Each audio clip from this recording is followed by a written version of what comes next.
Rana homemade কিচেনে আপনাদের স্বাগত জানাই।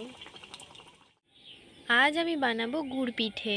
তার জন্য আমি এখানে সেদ্ধ চালকে জলের মধ্যে ভিজিয়ে রোদে 4 ঘন্টা রেখে দিয়েছিলাম। এবার আমি চালটাকে ভালো করে ধুয়ে নেব।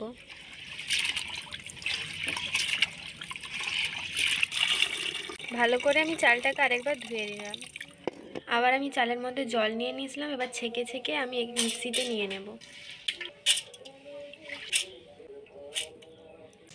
আর আমার এখানে চালের পরিমাণটা আছে 500 গ্রাম। আর 500 গ্রাম চালের জন্য আমি এখানে 250 গ্রাম চিনি নিয়ে নেব। আমি কিন্তু এখানে গুড় ব্যবহার করব না, আমি এখানে চিনি দিয়েই করব।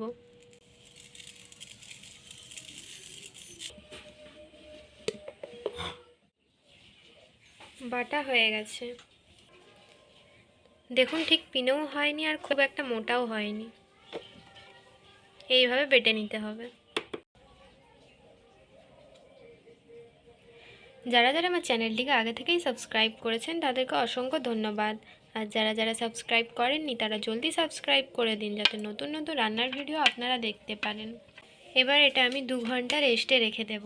যদি আপনারা সিলে বেটে থাকেন তাহলে সঙ্গে সঙ্গে গুড় পিঠাটা করা যাবে, কিন্তু যেহেতু আমি মিক্সিতে বেটেছি সেই জন্য আমি 2 ঘন্টা রেস্টে রেখে দেব। 2 ঘন্টা পর আমি এবার ঢাকাটা খুলে নেব। এবার ওর মধ্যে স্বাদ মতো নুন দিয়ে ভালো করে ফেটিয়ে নেব।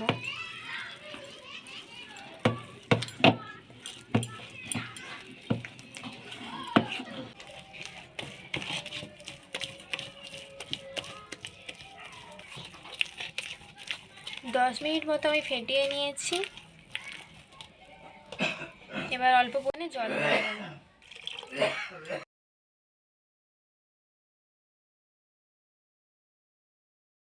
দেখুন, ঠিক ভালো করে আমি মেখে নিয়েছি। খুব পাতলাও হয়নি, খুব একটা মোটাও হয়নি। তাহলে দেখেই না আমি গুড় পিঠাটা কীভাবে বানাই। এবার পাশে আমি একটি কড়া বসিয়ে দিলাম। এবার ওর মধ্যে পরিমাণ মতো রিফাইন তেল দিয়ে দিচ্ছি। তেলটা গরম হয়ে গেছে। এবার আমি গুড় পিঠাগুলো ভেজে নেব।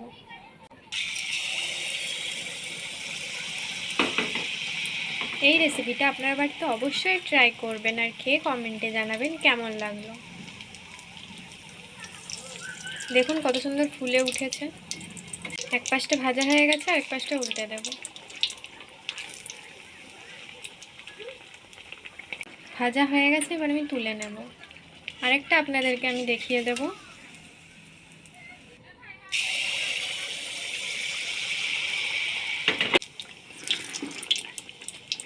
দেখুন, এটাও ফুলে উঠেছে, একেবারে লুচি মনে হচ্ছে।